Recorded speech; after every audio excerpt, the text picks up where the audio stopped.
İmom Buxoriydan keltiriladi. Jabir ibn Abdullah o'zi rivoyat qiladi. U kishining otasi Abdulloh ibn Harom Uhud g'azotida shahid bo'lgan edi. Otam menga 7 qizni qoldirib o'lib ketdi. Bir rivoyatda 9 ta ham deyiladi. 7 ta singlisi bor. Men keyin bir juvonga uylandim. Uylanmagan yosh yigit, bo'ydoq yigit juvonga uylandi.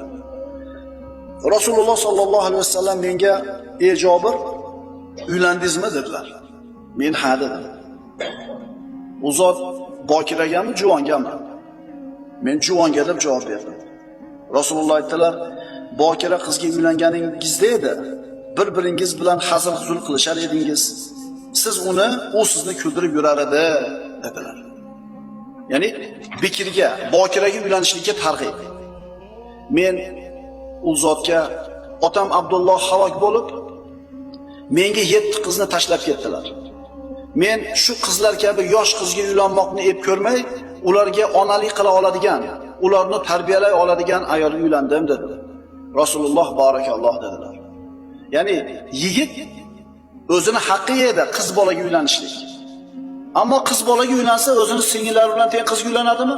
Qanaqa qilib bu qizlarni tarbiyalay oladi? Singillarni rioyasini qilib juvonga uylandim dedi. Mana ota-onasi o'tib ketgandan keyin o'zidan kichkina bo'lgan singillarini rioyasi qanday bo'lyapti?